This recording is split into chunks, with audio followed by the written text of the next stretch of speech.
Biraz ona ilgilensin.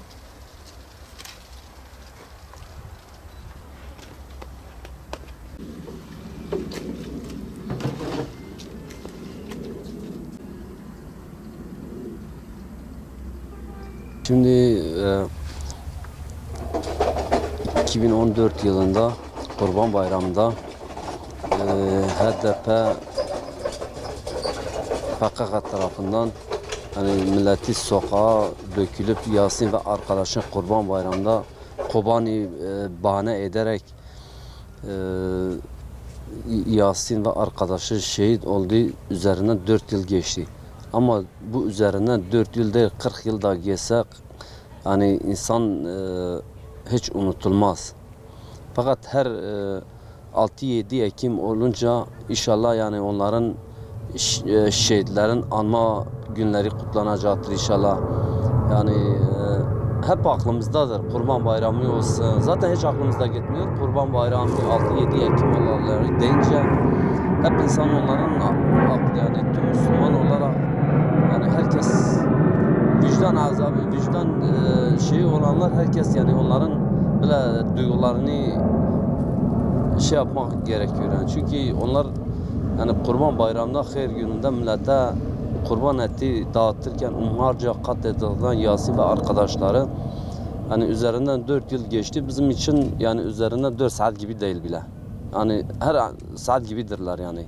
Yasin 16 yaşındaydı. Yasin ben bazen düşünüyordum yani onun kendine yetişti yani yetiştirdik Allah yani Kur'an'ını okuyordu yani dini şeylerini yaşıyordu. Okula dahi gittiği zaman yani kimse ondan rahatsız olmuyordu. Yani sokakta olsun, okulda olsun yani hiç kimse bir gün ondan rahatsız olmamıştır.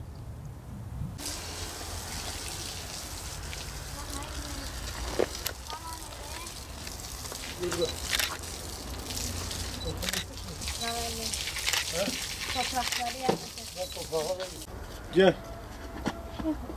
Gel şehidin fotokopisidir bu ha.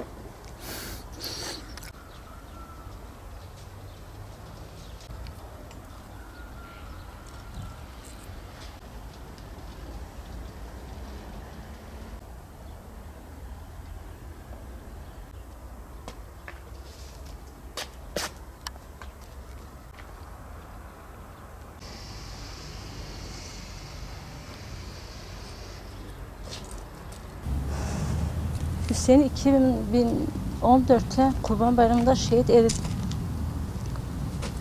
edildi. Acı hala acıdır.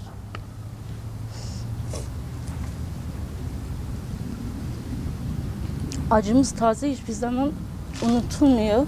Ama Hüseyin bir Müslüman olarak bir gençti. Bütün gençlere örnek olacak bir gençti. Hüseyin bir adeta bir mumdu ama etrafına ışık bıraktı. Bunun tek bir katili Salahattin Demirtaş'tır. Onun çağrısının üzerine ve bu olaylar oldu, yaşandı ve bu vahşet oldu.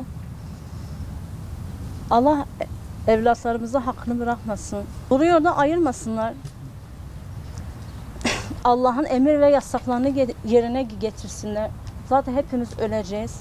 Allah'ın huzuruna çıkaracağız ama şerefli bir şekilde, şehadet bir şekilde ki kendin doğru yollarından asla vazgeçmesinler. Ölüm zaten bizler içindir. Yaşamak olsun, ölüm olsun, ahiret olsun, her şey olsun.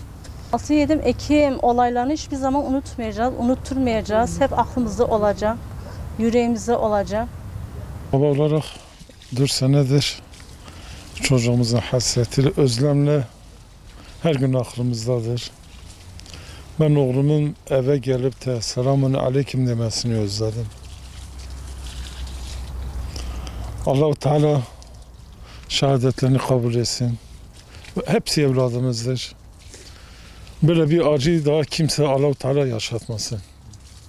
Allah kim sebep olmuşsa onları kahri sıfatıyla kahru perişan etsin. Onu çok özledim.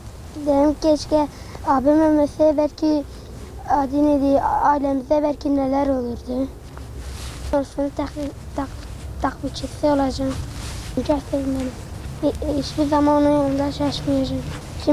Kim abime ve arkadaşlarıma kim eğer onu yapmışsa Allah onların belasını versin.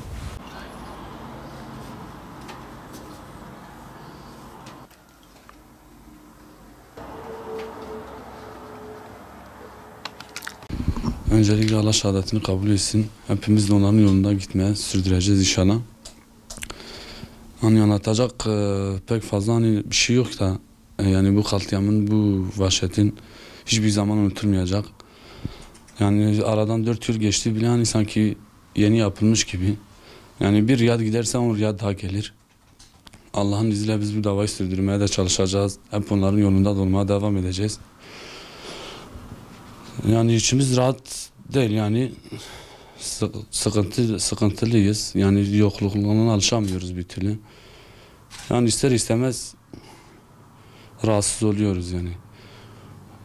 Bu katliamın bir daha yaşamaması için, bir daha evlerin yıkılmaması için, ailelerin parçalanmaması için inşallah bir daha böyle bir şey olmamasını temenni ediyoruz. Kötü bir iş değildi ki. Fakir fukara, ihtiyaç sahiplerine kurban eti dağıtıyordum. Onlar şehit oldular. Onların yolunu sürdürmeye biz devam edeceğiz. Biz dağıtmaya devam edeceğiz inşallah.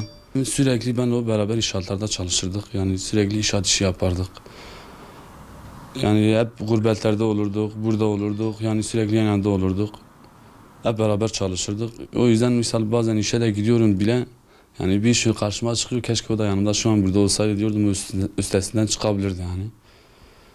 Yani işe giderken bile yani hatırlatıyor bana yani. Sürekli ona çalıştığım için yokluğunu bayağı bir hissediyorum. Benim bir büyüğüm daha var Nihat. Hani yani arkadaş gibi hiç abi kardeşlik şeyi hani tamam saygı sevgi falan vardı ama arkadaş gibi. Sürekli beraber olurduk üçümüz. Yani Allah ondan razı olsun. Onun vesilesiyle Cemal'le tanışmış olduk zaten. Yani. Geçmiş hayatımız benim kendi şahsıma diyorum da pek iyi geçmedi yalnız. Ama Allah ondan razı olsun ki onun sayesinde bu sonraki hayatımız bir 3-4 senedir elhamdülillah çok güzel geçiyor. Bunlar hep onun sayesinde oluyor inşallah. Yani aile çapında da, aile geneli de hepsi onun vesilesiyle oldu. 8 Ekim'i sanki bugünkü yaşamış gibiyiz. Kesinlikle hiçbir zaman unutmayacağız, unutturmayacağız. Allah'ın izniyle hep içimizde yaşatacağız bunları.